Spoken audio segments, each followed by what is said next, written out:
एक इतना गरीब लड़का था कि वह हर रोज खाने के लिए भटकता था और कहीं न कहीं से खाना इकट्ठा करता था, पर हर रोज उसका खाना गायब हो जाता था। एक दिन उसे पता चला कि एक चूहा उसका खाना चुराता है, तो उसने उस चूहे को पकड़ा और उससे पूछा कि तुझे पता है मैं इतना गरीब हूँ, फिर भी तू मेरा खाना चुराता है। अगर तुम्हें चुराना ही है तो किसी अमीर का क्यों नहीं चुराता। तो वह चूहा बोला कि तेरी किस्मत में कुछ ही चीज़ें लिखी हैं, वही मिलेगा। भले तू कितनी ही कोशिश कर ले, भले तू कितना ही इकट्ठा कर ले, उसे अपने पास नहीं रख सकता। यह जानकर लड़का बहुत हैरान हुआ कि ऐसे कैसे हो सकता है। तो चूहे ने कहा कि अगर तुझे जानना ही है कि तेरी किस्मत में क्या लिखा है, तो भगवान बुद्ध के पास जाना पड़ेगा। वही तुझे बता सकते हैं कि तुम्हारी किस्मत में क्या है। इसलिए वह लड़का भगवान बुद्ध से मिलने के लिए निकल पड़ा। चलते चलते बहुत रात हो गई थी, इसलिए रास्ते में उसने एक हवेली देखी और उस घर वाले से एक रात रहने के लिए इजाज़त मांगी। उसे इजाज़त मिल भी गई। हवेली वाले ने लड़के से पूछा कि वो इतनी रात को कहाँ जा रहा है। तो उसने कहा कि मैं बुद्ध के पास जा रहा हूँ अपनी किस्मत के बारे में पूछने के लिए। तो हवेली वालों ने कहा कि तुम भगवान बुद्ध से हमारा सवाल भी पूछोगे। हमारी एक 16 साल की लड़की है जो बोल नहीं सकती है, तो क्या करें जिससे इसकी आवाज़ आ जाए। उस लड़के ने कहा जरूर पूछूंगा आपका सवाल, और उसने उनको धन्यवाद कहा और सुबह वहाँ से निकल पड़ा। आगे रास्ते में बहुत बड़े बड़े बर्फ के पहाड़ थे। वह बड़ी मुश्किल से पहाड़ पर चढ़ा। उसे वहाँ एक जादूगर मिला। उसने उस लड़के से पूछा कि वो कहाँ जा रहा है। तो उसने कहा कि भगवान बुद्ध के पास जा रहा हूँ अपनी किस्मत के बारे में पूछने। तो जादूगर ने कहा कि क्या तुम भगवान बुद्ध से मेरा यह सवाल पूछोगे। मैं हजारों सालों से तपस्या कर रहा हूँ ताकि मैं स्वर्ग जा सकूँ, और मेरे हिसाब से अब तक तो मुझे स्वर्ग में चले जाना चाहिए था, तो मैं स्वर्ग में जाने के लिए क्या करूँ। लड़के ने कहा कि ठीक है, मैं आपका सवाल बुद्ध से पूछता हूँ। उस जादूगर के पास एक छड़ी थी। उस लड़के को बर्फ के पहाड़ के उस पार पहुँचा दिया।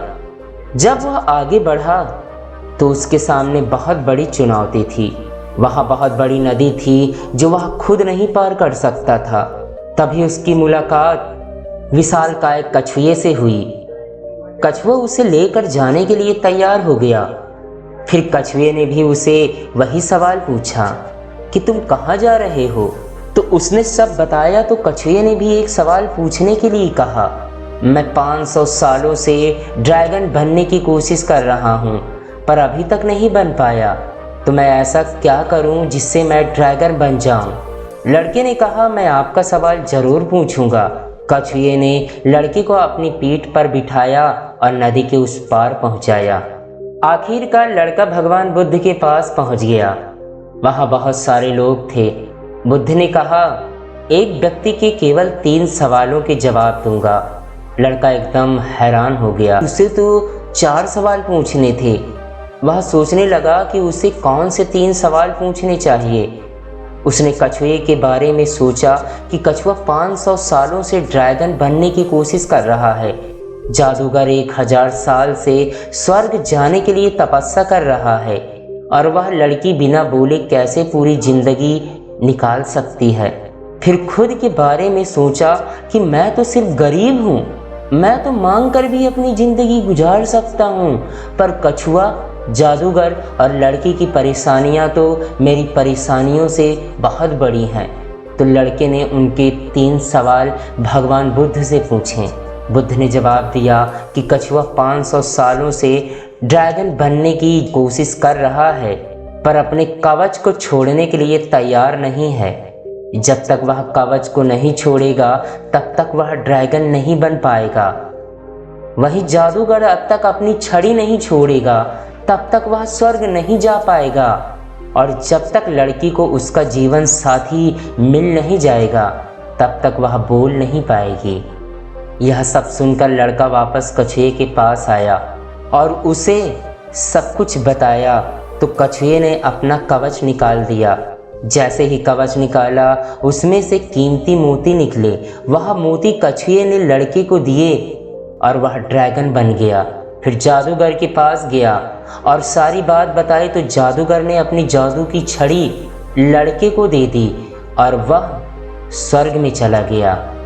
उसके बाद लड़का उसी हवेली में गया जहां उसने रात गुजारी थी। जब वह गया तो लड़की सामने आई और बोली, उस रात हमारी हवेली पर तुम ही आए थे ना।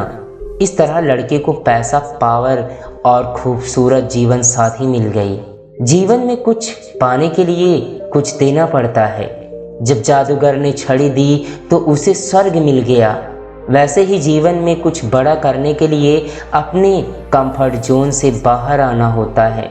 पानी का जहाज सबसे ज़्यादा किनारे पर ही होता है, पर जहाज किनारे के लिए नहीं बना है, वह बीच समुंदर में लहरों को चीरते हुए आगे बढ़ने के लिए बना है। इसलिए जीवन में कुछ बड़ा करने के लिए रिस्क तो लेना ही पड़ेगा। और अगर आपको लगता है कि आपके जीवन में समस्याएं बहुत सारी हैं, तो ज़रा एक नज़र डालिए उन लोगों पर जिनके पास रहने को घर नहीं है, खाने को रोटी नहीं है, कोई देख नहीं सकता, कोई चल नहीं सकता, कोई बोल नहीं सकता। क्या आपकी समस्या उनकी समस्या से बड़ी है? जीवन उतार और चढ़ाव से भरा हुआ है। परिश्रम तो हर कोई करता है, लेकिन सफलता जरूरी नहीं कि हर एक व्यक्ति को मिल जाए। दोस्तों, अगर इस कहानी से आपको भी कुछ सीखने को मिला है तो कहानी को लाइक ज़रूर करें और चैनल को अभी तक सब्सक्राइब नहीं किया तो ज़रूर सब्सक्राइब कर लें। मिलते हैं फिर किसी नई कहानी के साथ।